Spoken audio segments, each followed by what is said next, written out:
अस्सलामुअलैकुम everyone, welcome back to my channel.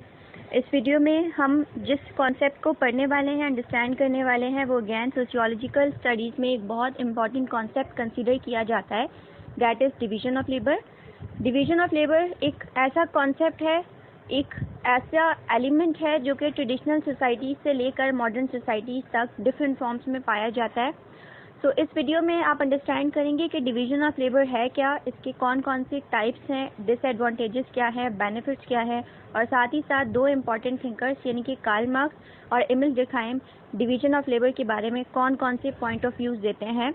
So video को start करते हैं, और स्टार्ट करने से पहले I would request you all कि अगर आपने अभी तक मेरे चैनल को सब्सक्राइब नहीं किया है so kindly take a moment to subscribe the channel, ताकि मेरी तमाम वीडियोज़ आप तक टाइम टू टाइम पहुँचती रहे।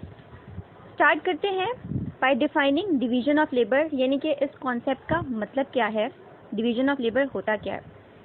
वैसे तो सोशियोलॉजिकल टर्म्स के नेम्स में ही उनके मीनिंग्स छुपे हुए होते हैं। जैसे अगर आप यहाँ पर अगर आप गौर करें तो इस टर्म में ही इसके मीनिंग्स छुपे हैं। डिवीज़न यानी कि तकसीम ऑफ लेबर, यानी काम की तकसीम।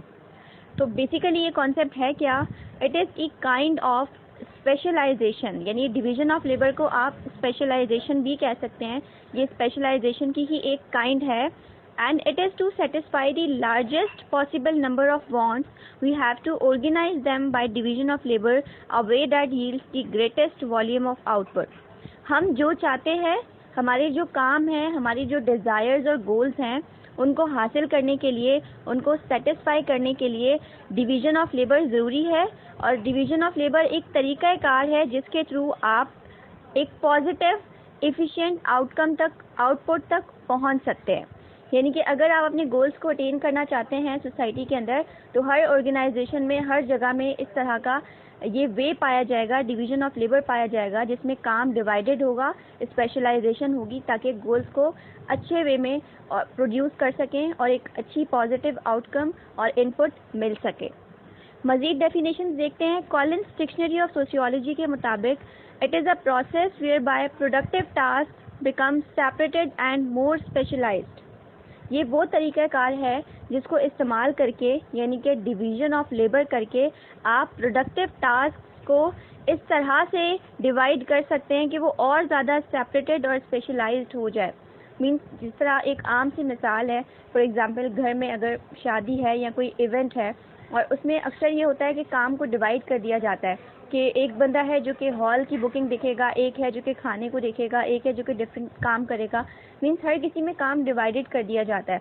जहाँ काम डिवाइडेड होता है वहाँ पे स्पेशलाइजेशन नज़र आती है, हर किसी को अपना अपना गोल मिल जाता है, और एट दी एंड जो ओवरऑल आउटकम होती है वो अच्छे से पॉजिटिवली मिल जाती है। तो इसी तरह से अगर आपके कोई प्रोडक्टिव टास्क हैं और उनको आप अचीव करना चाहते हैं, तो उसकी अचीवमेंट के लिए डिवीज़न ऑफ लेबर एक तरीक़ाकार है जिसके थ्रू आप पॉजिटिव आउटकम हासिल कर सकते हैं। नेक्स्ट डेफिनेशन है, according to Oxford dictionary of sociology, a way of organizing work specially making things so that particular types of work are done by particular people. ये एक तरीका है काम को ऑर्गेनाइज करने का। एक काम जो कि अनस्क्रैम्बल्ड सा है, आप देखें वो कैसा होगा। फिर एक ऐसा काम जो कि ऑर्गेनाइज्ड है, जिसमें काम डिवाइडेड है, हर किसी को पता है कि मुझे कौन कौन सा काम करना है, हर किसी को अपना टास्क मालूम है, तो इससे काम एक प्रॉपर तरीके में हो जाएगा। कुछ ख़ास किस्म के लोगों को ख़ास किस्म के टास्क डिवाइड किए जाएंगे और वो अपना काम पॉजिटिव वे में करके ओवरऑल टास्क को अटेन कर सकेंगे। अब बात करेंगे types of division of labour. Division of labour की कौन कौन सी टाइप्स हैं। फर्स्ट टाइप है simple division of labour. Simple division of labour का मतलब है जब डिफरेंट वर्कर्स एक ही फील्ड में एक ही पर्टिकुलर गुड या सर्विस को प्रोड्यूस करने में स्पेशलाइज्ड हों। मिसाल के तौर पे आप फार्मर की मिसाल ले लें। फार्मर्स डिफरेंट किस्म के वर्कर्स होते हैं, लेकिन वो एक ही फील्ड में स्पेशलाइज्ड होते हैं, दैट इज़ फार्मिंग। आप टेलर की मिसाल ले लें। टेलर बहुत सारे हैं, लेकिन उनकी स्पेशलाइजेशन एक ही फील्ड में है, और वो क्या है, आपके कपड़ों को सीना, स्टिचिंग करना। So that is simple division of labour. Complex division of labour जो कि मॉडर्न सोसाइटीज़ में पाई जाती है, इसका मतलब होता है वर्कर्स भी डिफरेंट हैं और उनकी स्पेशलाइजेशन भी डिफरेंट है। मिसाल के तौर पे एक ही स्कूल के अंदर डिफरेंट टीचर्स हैं, हर टीचर अपना अपना सब्जेक्ट पढ़ा रहा है। So that is complex division of labour, जहाँ पे हर किसी का काम डिवाइडेड है, हर कोई अपने अपने काम के मुताबिक है। फॉर एग्जांपल आप किसी फैक्ट्री में चले जाएं, किसी ऑर्गेनाइजेशन में चले जाएं, फॉर एग्जांपल आप किसी इदारे में, किसी इंस्टीट्यूशन में चले जाएं, वहाँ पे हर कोई अपना अपना काम कर रहा है। कोई मैनेजमेंट का काम संभाल रहा होगा, कोई प्यून होगा, कोई टीचर होगा, कोई HR डिपार्टमेंट में होगा, सबके अपने अपने काम होंगे, सबकी डिवीज़न होगी। तो ये डिवीज़न, इस तरह की डिवीज़न जहाँ पे लोग भी मुख्तलिफ हैं और पेशे भी मुख्तलिफ हैं, वो कॉम्प्लेक्स डिवीज़न ऑफ लेबर होती है जो कि मॉडर्न सोसाइटीज़ में पाई जाती है। थर्ड वन इज़ रीजनल या फिर इंटरनेशनल। इसमें ये होता है कि मुख्तलिफ रीजन या मुख्तलिफ कंट्रीज़ किसी ख़ास गुड को प्रोड्यूस करने के लिए रिस्पॉन्सिबल होते हैं। मिसाल के तौर पे ब्राज़ील की मिसाल ले लें, they are specialized in producing coffee. आप पाकिस्तान में सियालकोट की मिसाल ले लें, सियालकोट खेलों के सामान को बनाने के लिए बड़ा फेमस है। सो हर जगह पे, हर कंट्री के अंदर कोई ऐसी फील्ड होती है जिसमें वो स्पेशलाइज्ड होते हैं और वो गुड्स एंड सर्विसेज को अपने हिसाब से, अपनी स्पेशलाइजेशन के हिसाब से बना रहे होते हैं। तो इसको रीजनल या इंटरनेशनल डिवीज़न ऑफ लेबर कहा जाता है। ये थी types of division of labour. अब बात करते हैं एडवांटेजेस की। वैसे तो जाहिर है अब आप concept of division of labour समझ चुके हैं, तो आप अपने माइंड में भी बहुत सारे फ़ायदे सोच सकते हैं कि काम जब डिवाइडेड हो तो क्या क्या फ़ायदे हैं। यहाँ पे कुछ ऐड किए हैं। फर्स्ट ऑफ ऑल, जब हर किसी को अपना अपना काम मिल जाता है और वो उसी काम को बार बार कर रहा होता है, so practice makes the man perfect. फिर वो अपने काम में परफेक्ट हो जाता है। जैसे फार्मर है, वो सारी ज़िंदगी फार्मिंग करेगा तो वो अपने काम में परफेक्ट हो जाएगा। आप उनको देखें, आप कभी भी उनकी तरह से काम नहीं कर सकते। एक कॉमन इंसान कभी भी उनकी तरह काम नहीं कर सकता जैसे वो करता है, क्योंकि वो परफेक्ट हो चुके होते हैं। आप किसी भी फील्ड की बात करें, लोग सालों से जो काम कर रहे हैं उनके मुकाबले में और एक आम इंसान के मुकाबले में काम करने में फ़र्क होगा। सो प्रैक्टिस से परफेक्शन आती है।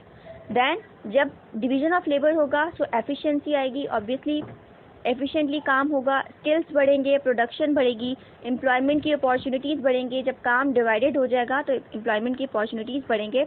इसके अलावा बेस्ट सिलेक्शन ऑफ वर्कर्स, जिस काम में जो स्पेशलाइज्ड है आप उसको उसी काम के लिए सिलेक्ट करेंगे, तो इससे वर्कर्स की बेस्ट सिलेक्शन हो जाएगी और साथ ही साथ it is better for the economy.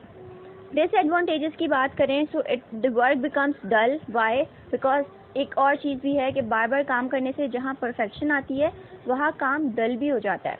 आप बोर हो जाते हैं, बोर्डम आ जाता है जब आप कंटिन्यूसली एक ही काम कर रहे हैं, कोई क्रिएटिविटी नहीं है, कोई चेंज नहीं है। फिर डिपेंडेंस बढ़ जाती है, क्योंकि डिवीज़न होती है, हर कोई एक दूसरे के साथ कनेक्टेड होता है खास टास्क को अचीव करने में, तो डिपेंडेंस बढ़ जाती है। इससे अनएम्प्लॉयमेंट का भी टास्क बढ़ जाता है, क्योंकि अगर एक इंसान एक फील्ड में अच्छा है और उसको अचानक से फॉर एग्जांपल कोई फील्ड पकड़ा दी जाए, कोई फील्ड दे दी जाए, तो वहाँ पे वो स्पेशलाइज ना हो, और क्योंकि स्पेशलाइजेशन की नीड होती है, तो दैट्स वाई अनएम्प्लॉयमेंट का भी खतरा होता है। इसके अलावा क्राफ्टमैनशिप में डिक्लाइन आ सकता है, रिस्पॉन्सिबिलिटी में डिक्लाइन आ सकता है, लेबर एक्सप्लॉइट हो सकता है, डिस्क्रिमिनेशन हो सकती है, इंडस्ट्रियल डिस्प्यूट्स हो सकते हैं। ये सारे डिसएडवांटेजेस हैं डिवीज़न ऑफ लेबर के। अब बात करेंगे the most important thing, that is the concept, the views of Durkheim and Karl Marx on division of labour. सबसे पहले एक बात जो कि समझने के लिए वो ये है that Durkheim belong to functionalist school of thought and Karl Marx belong to conflict school of thought. तो इन दोनों के पॉइंट्स ऑब्वियसली डिफरेंट होंगे। डर्कहाइम फंक्शनिंग की बात कर रहे होंगे और कार्ल मार्क्स इनइक्वालिटी की बात कर रहे होंगे, एलियनेशन वगैरह की बात कर रहे होंगे। तो देख लेते हैं। एमिल डर्कहाइम ने अपनी किताब division of labour of society में ऑब्जर्व किया था कि division of labour her society में मौजूद होता है और ये सोसाइटल एडवांसमेंट के साथ पॉजिटिवली कोरिलेट होता है। मीन्स जैसे जैसे सोसाइटी प्रोग्रेस करती जाएगी, ज़ाहिर काम बढ़ेगा, फील्ड्स बढ़ेंगे, ऑक्यूपेशंस बढ़ेंगे, कॉम्प्लेक्सिटी आएगी, तो वैसे वैसे डिवीज़न ऑफ लेबर भी बढ़ता जाएगा। और मॉडर्न सोसाइटीज़ के अंदर प्रोग्रेस के हवाले से, एडवांसमेंट के हवाले से स्पेशलाइजेशन होना, डिवीज़न ऑफ लेबर होना ज़रूरी है, फंक्शनिंग है अकॉर्डिंग टू एमिल डर्कहाइम। अगर कार्ल मार्क्स की बात करें, तो कार्ल मार्क्स, क्योंकि इनका जो मेन फोकस था वो कॉन्फ्लिक्ट और इनइक्वालिटीज़ पे था, सो इनके मुताबिक इनका जो एक डिस्टिंक्शन था between economic and social division of labour, ये डिवीज़न ऑफ लेबर को नेगेटिवली डिस्क्राइब करते हैं, क्योंकि ये बात करते हैं एलियनेशन की। इनके मुताबिक जब काम रिपीटेटिव हो जाता है, जब बार बार एक ही काम किया जाता है, तो जो प्रोसेस ऑफ प्रोडक्शन है इससे लेस स्किल्ड वर्कर्स सामने आएंगे। लेस स्किल्ड क्यों होंगे? क्योंकि काम रिपीटेटिव होगा, एक ही काम कर करके इंसान भी बोर हो जाता है, इंसान भी अजीब सा फील करना स्टार्ट कर देता है, आउट क्लास फील करना स्टार्ट कर देता है, बोर्डम फील करता है और क्रिएटिविटी भी शो नहीं हो रही होती। और साथ ही साथ इनके मुताबिक क्लास डिफ्रेंसिएशन और स्टेटस वेरिएशन की वजह से ही डिवीजन ऑफ लेबर आता है।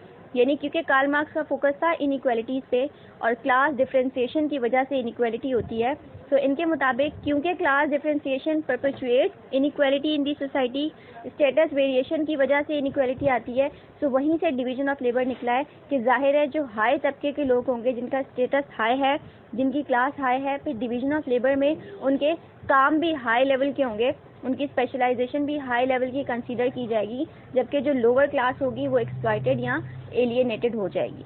So this was all about the concept of division of labor. I hope this video was helpful. Kindly remember me in your prayers and keep supporting, and kindly share your feedback in the comment section. Take care. Thank you so much.